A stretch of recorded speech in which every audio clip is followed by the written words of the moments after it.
మరి హరీష్ గారు కాదు మీరు క్వశ్చన్ వినిపించలేదు. ఒక 5 నిమిషాలు సైలెన్స్ ప్లీజ్. హరీష్ గారు క్వశ్చన్ అడగండి మళ్ళీ సార్. హరీష్ గారు ప్లీజ్ యాక్చువల్గా మీ అందరితో పాటు క్వశ్చన్ అండ్ ఆన్సర్ చేద్దాం అనుకుంటున్నా. మీరు అలా అరిస్తే ఇంకా యూజ్ లేదు ప్లీజ్. హరీష్ గారు మీ గురువు పూరి గారు కూడా వన్ ఆఫ్ ది గురువు ఆర్జీవి గారితో పాటు. సో ఆయన సినిమా రిలీజ్ అవుతుంది, శిష్యుడు గురువు సినిమా కూడా రిలీజ్ అవుతుంది. సో గురు శిష్యుల పోటీయా సార్?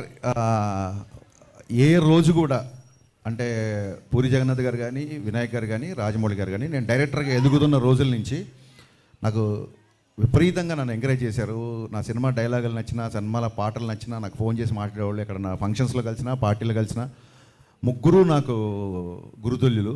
పూరి గారితో నేను ఎక్కువ వర్క్ చేశా, పూరి గారితో నాకు రిలేషన్ ఎక్కువ.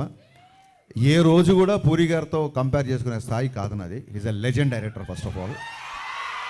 అండ్ మాకున్న కొన్ని ఫైనాన్షియల్ కన్సర్న్స్ అవ్వచ్చు, లేకపోతే ఓటీటీ యొక్క ఇష్యూస్ని అడ్రస్ చేయడాలు అవ్వచ్చు. సో అనుకోకుండా ఈ డేట్ క్లాష్ అవుతుంది. నో డౌట్ డబుల్ స్మార్టే ఫస్ట్ అనౌన్స్ చేశారు డేట్. మాకు అసలు వచ్చే ఉద్దేశమే లేదు. మమ్మల్ని ఫస్ట్ నుంచి చెవిలో జోరీగలాగా ఆగస్టు 15th రండి అని చెప్పింది మైత్రి డిస్ట్రిబ్యూటర్స్ అధినేత శశి. ఈ విషయం ప్రెస్కి తెలియాలి. అది చాలా మంచి డేటు, అప్పుడు వస్తే బాగుంటుంది, మీరు రండి అన్నారు. మాకు నిజంగా వీఆర్ నాట్ ప్రిపేర్డ్ యాక్చువల్లీ. మేము కొంచెం రిలాక్స్గానే వద్దాం అనుకున్నాము. కానీ పుష్ప పోస్ట్పోన్ అవ్వచ్చు, మిగతా కండిషన్స్ ఇండస్ట్రీలో అందరికీ తెలుసు. సో తప్పనిసరి పరిస్థితులలో మేము రావాల్సి వస్తుంది. నేను పూరి గారితో చాలా సంవత్సరాల నుంచి నాకు రిలేషన్ ఉంది, సాన్నిధ్యం ఉంది.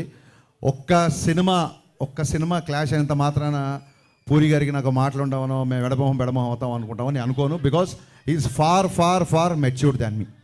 బట్ వాళ్ళు అలా అర్థం చేసుకోలేనట్టుంది, ఎందుకంటే మిమ్మల్ని అన్ఫాలో చేశారు కదా చార్మి గారు. డెఫినెట్గా అండి, వాళ్ళ ప్రొడ్యూసర్లు, ఆవిడ ప్రొడ్యూసర్ సినిమాకి. సో ప్రొడ్యూసర్కి డెఫినెట్గా నేను ముందుగా డేట్ అనౌన్స్ చేస్తే ఇంకో సినిమా వచ్చినప్పుడు వాళ్ళ ప్లేస్లో నాకు కొంచెం ఇరిటేషన్గానే ఉంటుంది. సో నేను చార్మి గారిని తప్పు పట్టను.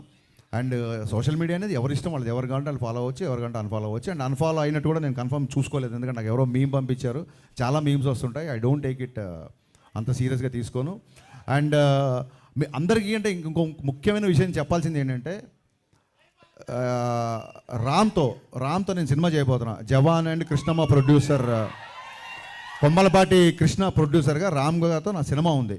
సో నేను సినిమా చేసే హీరోతో కావాలని చెప్పి ఏం క్లాష్ కానీ వెళ్ళట్లేదు. ఇదేంటంటే అన్అవాయిడబుల్ సిచ్యువేషన్స్. సో మాకు తప్పట్లేదు. దీన్ని మనస్ఫూర్తిగా అందరూ అర్థం చేసుకుంటారనుకుంటున్నాను. At the same time double smart, mister Bachchan 2 blockbuster అవ్వాలని మనస్ఫూర్తిగా కోరుకుంటున్నాను.